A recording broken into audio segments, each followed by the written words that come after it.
Now at 11, a sign of the times, a provocative message posted in an apartment window causing controversy tonight in a New York City neighborhood. And still on the Hill, the latest effort to remove George Santos from Congress goes down in defeat. Good evening, everyone. I'm David Ushery. I'm Natalie Pasquarella. Before we get to those stories, we have to warn you tonight is going to be the coldest night we've seen in a really long time. Let's get right over to Storm Team 4 meteorologist Janice Huff. Natalie, it certainly has been for New York City and Central Park. April 8th was the last time the temperature dropped below 40 degrees, and we're expecting 36, 37 in the city tonight. March 30th was the last time it was below freezing, and November 13th is the average first freeze. But a lot of areas are well below that now. Claryville's at 28, 31 in Woodridge, 37 in Newburgh. Tonight, you'll drop down to 30 degrees. All these areas north of 287 through the Hudson Valley, Catskills, Poconos will have the coldest temperatures. Across Long Island, even near freezing in Riverhead, near freezing in Fairfield, 30 in Newburgh, 32 in Clifton, Parsippany, your low of 28 tonight. Down the Jersey Shore, 32 for you in Seaside Park and Asbury Park at 33, 30 degrees in Old Bridge in the morning, and 35 degrees in New York City. Yes, it'll be the coldest air so far this season, and the frost and freeze warnings, the freeze warnings are in effect for much of New Jersey, coastal Connecticut, most of Long Island, and parts of the lower Hudson Valley too. Now, the trend though is for temperatures to start to warm up. After tomorrow's high of 50, we'll be back up near average on Friday to 57 and then 61 on Saturday. I've got the rest of your weekend forecast coming up in a few minutes. Back to you. Janice, thanks. We'll see you soon. New at 11 tonight, Long Island Congressman George Santos survived an expulsion vote this evening. 179 of his colleagues voted to kick him out of Congress because of all the criminal and ethical accusations that he faces. But 213 voted against expelling him. News 4's Ida Siegel watched it all go down tonight. She has the latest. Ida. Yeah, Natalie, the vote to kick Santos out was spearheaded by a group of Congress members from his own party, specifically a contingent of New York Republicans who called Santos an embarrassment. But in the end, they didn't have the votes. 2/3 not voting in the affirmative. The resolution is not adopted. That resolution would have expelled embattled Congressman George Santos from Congress, but it did not pass. Santos gets to keep his seat for now. This is a victory for the process. Due process won today, not George Santos. Outside the Capitol building tonight, Santos ripping the New York Republicans who tried to take him down.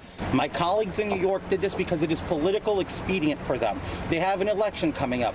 Tonight, Representative Nick LaLota from Suffolk County said while Mr. Santos remains a House member for at least the next few weeks, his future is not in the House, it's in a federal penitentiary.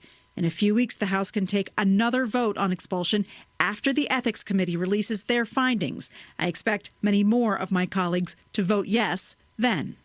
Santos has admitted he was caught in a web of lies, including claims that he graduated from Baruch College and NYU, worked for Goldman Sachs and Citigroup, and had Jewish ancestry. All of them, he confirmed, were false. But then federal prosecutors made more serious allegations of wire fraud, theft of public money, and making false statements. Federal attorneys later charged Santos with identity theft, saying he used the credit cards of donors to make purchases without their permission. You expel a member for their conduct.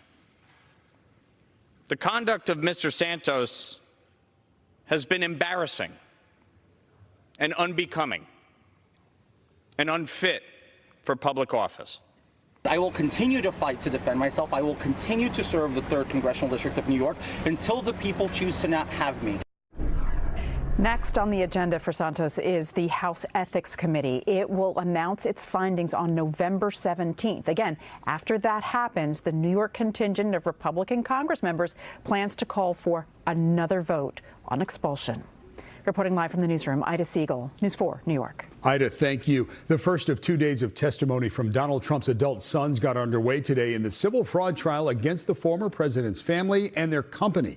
Donald Trump Jr. faced questions about his role at the Trump Organization and his involvement in financial statements the Attorney General alleges were grossly inflated. His brother Eric Trump could take the stand as soon as tomorrow, and sister Ivanka is expected to testify next week. The former president is accused of misrepresenting his net worth by billions. All of the family members have denied any wrongdoing. Tonight, a Cornell University student accused of making violent threats against Jews is being held without bail. Patrick Dye made his first court appearance today in Syracuse. He's charged with threatening to, quote, shoot up Cornell's kosher dining hall with an assault rifle. That building sits next to Cornell's Center for Jewish Living. The prosecutor says Dye also admitted to calling for Jews to be murdered, raped, and beheaded. Investigators tell us they traced the threatening messages to his computer's IP address. In response to the spike in hate crimes linked to the Israel-Hamas war, President Biden says his administration will develop the first ever national strategy to combat Islamophobia in the U.S. The president referring to the recent killing of a 6-year-old Palestinian-American Muslim boy and the brutal attack on his mother in their home outside of Chicago. Mr. Biden says they'll work with community leaders, advocates, members of Congress, and more to develop this strategy with the goal to eliminate Islamophobia and hate in all its forms. On the Upper East Side, a sign in a window that you see right there is causing a war-related controversy. And some neighbors of the person who put it there want her to take it down now. Here's News 4's Chris Jose.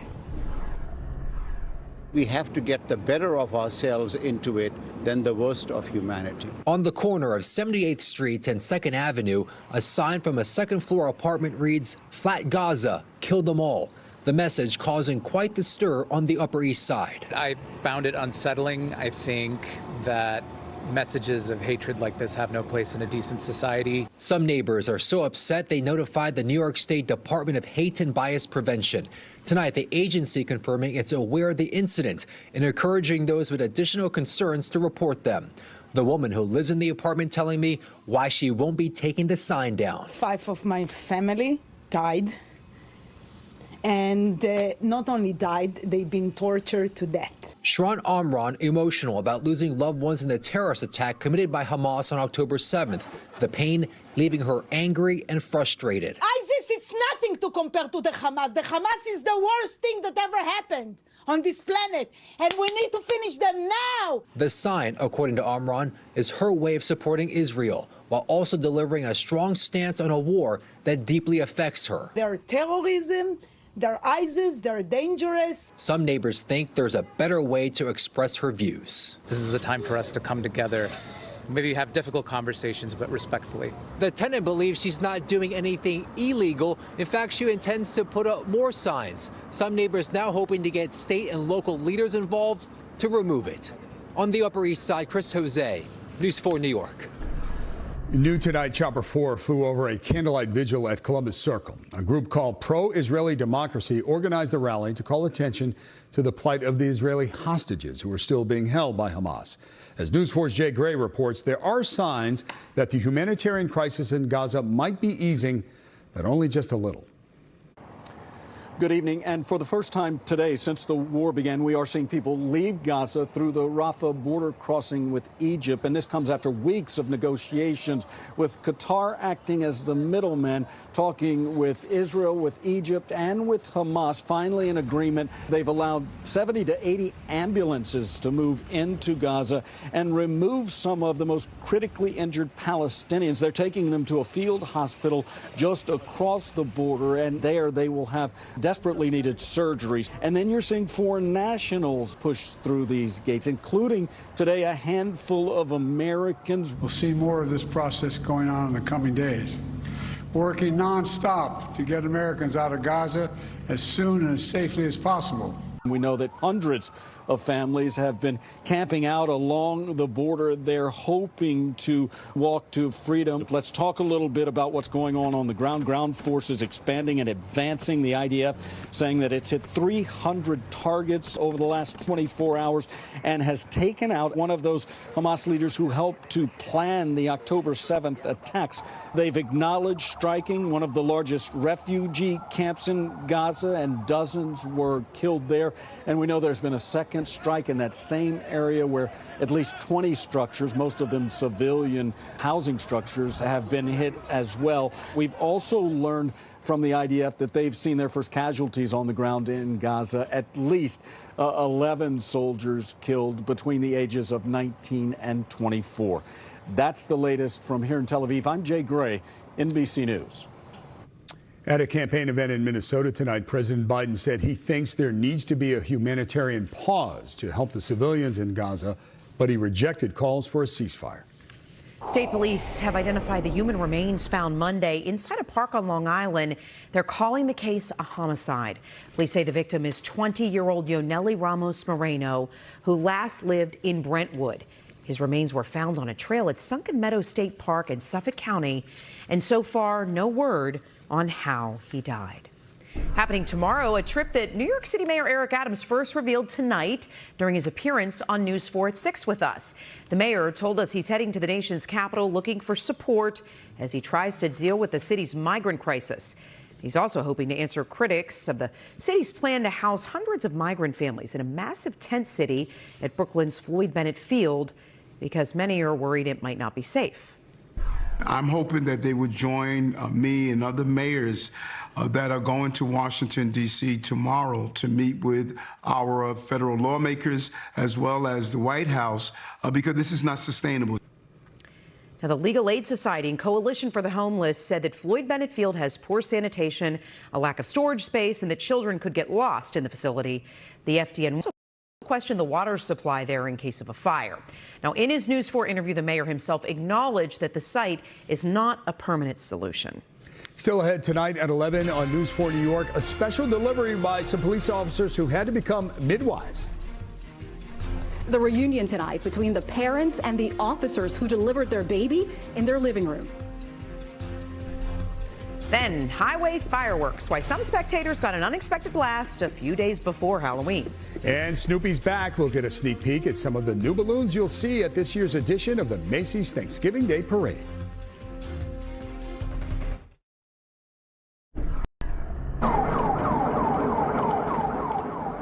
We've got some new body cam video tonight out of Nevada showing a tense standoff between police and the suspect in a multi-state kidnapping.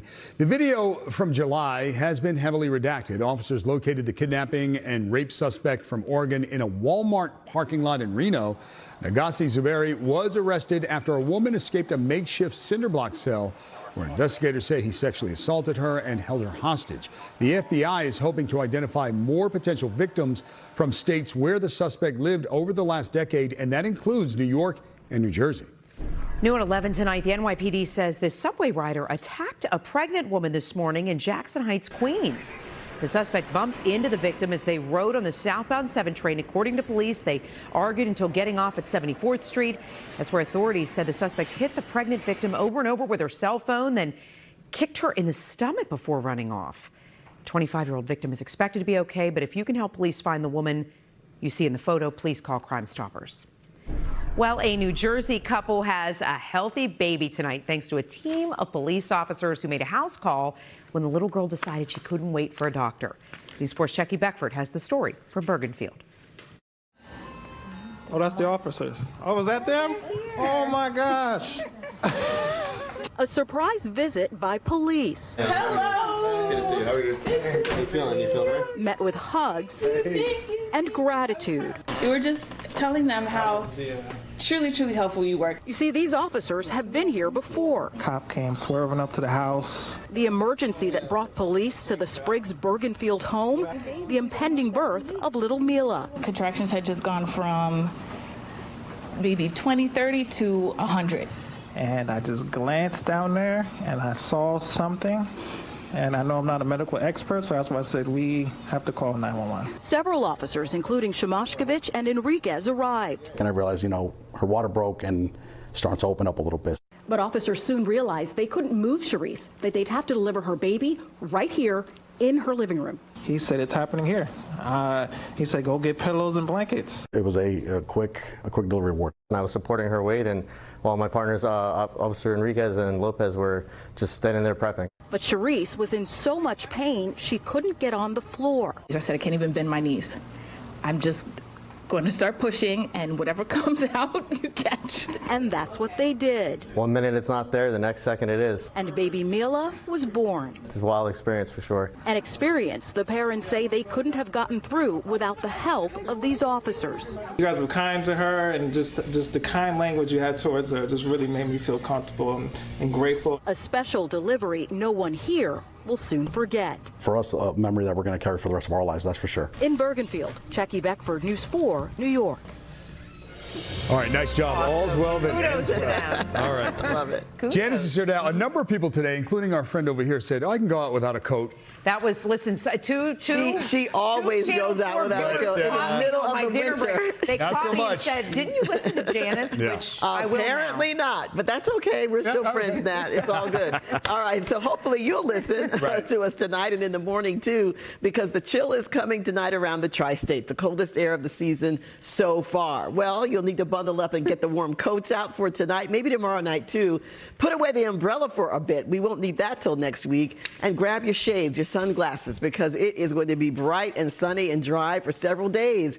The rain chances really don't bump up until we get to Tuesday, Wednesday. You might see these numbers Sunday, Monday tick up to 10%. That's mainly just due to cloud cover. We're not expecting any measurable rain until next week. And for once on a weekend, we don't have to worry about it. Temperatures up around 60 by Saturday and Sunday should be spectacular finally. It's 40 degrees right now in the city. Not too bad out there, but a little breeze will kick up the wind chill just a little bit. Temperatures right now are down in the 30s already north and west of the city from Bridgeport over to Clinton as well as Allentown. Some 20s showing up around Binghamton right now and Fort Drum. And that cold air settles southward tonight. So north and west of the city, that's where you're going to see the coldest temperatures. But even down the Jersey Shore, you're under that freeze warning tonight. Tomorrow morning, 36 feels like 31. In the city, 27 feels like 27 in Poughkeepsie. The winds aren't too strong during the day tomorrow, so there's only the slightest bit of wind chill. You'll be able to detect that very little. All right, so for Friday, though, things bump up pretty well. 57 for the high on Friday.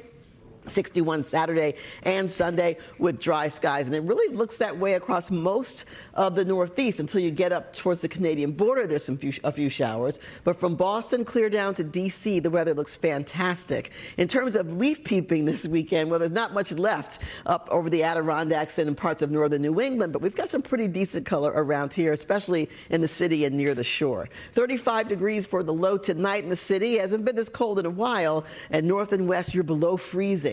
Tomorrow we start out cold. We end up cool, below average, but sunny with a temperature of 50. And Friday's high 57. It's another chilly morning, but we have a southwest wind that kicks in that will take those temperatures up and up and up for the weekend. So 60s or low 60s on Saturday and Sunday. We fall back an hour Sunday morning. And of course, the marathon run is on Sunday, so should be great weather for spectators and runners. And then the clouds start to roll in Monday and the showers roll in Tuesday and Wednesday. Guys, back to you.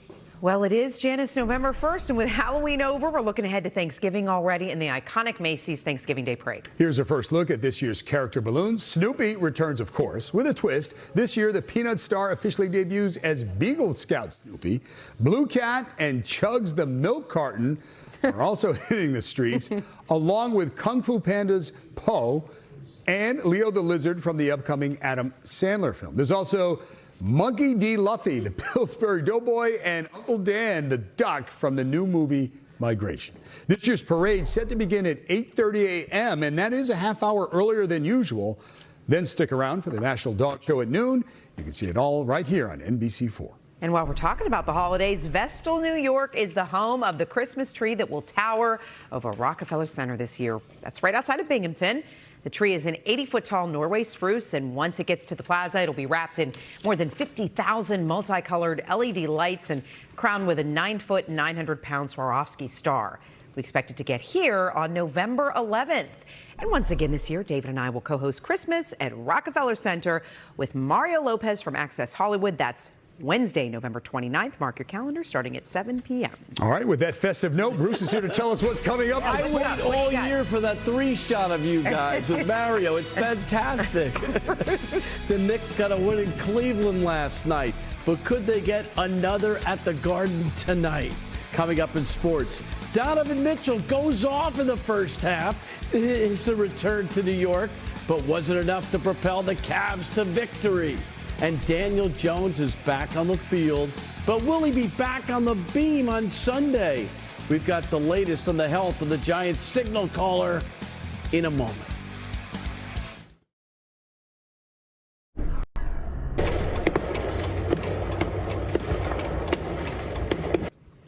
And This is some new video of an hour-long impromptu fireworks display caused by a crash between a tractor trailer and a pickup truck. Yep, happened on the Trans-Canada Highway east of Vancouver. Police say the semi collided with a pickup that was towing a trailer full of, you guessed it, fireworks. The crash caused the explosives to go off, closing the highway for about an hour until they eventually stopped. One driver called the spontaneous display the best fireworks show I'll ever see. Glad everybody's okay. All right, for more than a quarter century, a Delaware couple went all out decorating for Halloween. But Frank and Pat Mayer decided this year had to be the last, and so all the spooky stuff they've acquired is now up for a creepy, massive post-Halloween blowout sale in Wilmington. Some of the items are handmade, and for the couple, there's plenty of sentimental value. Maybe a deal to be had. Yeah. We'll be right back with Bruce Beck and news about a legendary basketball coach. The Spectrum Sports Desk is brought to you by Spectrum One Stream. Get internet, advanced Wi-Fi, and unlimited mobile, and a free Xumo Stream box when you add Spectrum TV. Visit Spectrum.com for details. After smoking the Cavaliers in Cleveland last night, the Knicks tried to sweep the home and home with the Cavs tonight at the Garden. Donovan Mitchell had 25 points in the first half. He missed his first 10 shots after halftime, but with the Cavs up 2 late in the fourth, Mitchell hits the wide-open triple on the next Cavs possession. Mitchell misses the three, but follows up his own miss and finishes over Mitchell Robinson. Spida had a game-high 30 in a 95-89 Cavaliers win. The Nets went for 2 straight victories tonight in Miami. After trailing by 8 after 3, Brooklyn went gangbusters in the fourth. Off the Dorian Finney-Smith miss, Mikal Bridges skies for the offensive rebound and scores on the putback plus the foul. He had a team-high 21 as the Nets make it back-to-back wins, 109-105. Bob Knight, one of the greatest college basketball coaches of our generation, has died at the age of 83. He won 902 games during his 42-year career. The coaching icon started at Army in 1965 at the age of 24 and made his mark at Indiana, where he won 3 national titles. In 1984, he coached the U.S. Olympic team to a gold medal in Los Angeles. He was complicated, intimidating, and tempestuous. He once threw a chair from the bench area onto the basketball court. But as a coach, he was a genius. Knight was inducted into the Naismith Memorial Basketball Hall of Fame in 1991. Daniel Jones is back. Barring a setback, he'll be under center when the Giants visit the dysfunctional Raiders on Sunday. After missing 3 games with a neck injury, Jones was all smiles at his first practice after finally being cleared for contact. Now he'll try to jumpstart an offense that has scored the fewest points in the NFL. But he won't have the services of his top target, Darren Waller, who's likely out multiple weeks with a hamstring injury. Jones took all the first-team snaps with no limitations today and looked good in the process. How do you feel physically? I feel good. Feel recovered and I've had a few weeks here not playing, so use that to stay in shape and but excited to be back. Now to Game 5 of the World Series, the Rangers trying to close out the Diamondbacks in Arizona. And they did just that with a convincing 5-0 shutout victory. Just 2 seasons removed from a 100-loss season, the Rangers won 3 straight in the desert to win the Fall Classic for the first time in franchise history.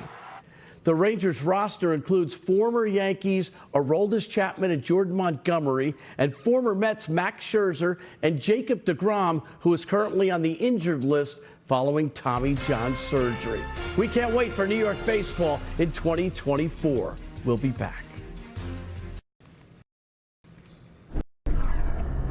All right, remember there is a freeze warning in effect for some parts of New Jersey and Long Island and coastal Connecticut tonight, where your temperatures are down in the 20s. We're in the 30s in the city, 50 tomorrow, sunshine through the weekend near 60. Time enough to say goodbye. Okay, boom, goodbye. Bye.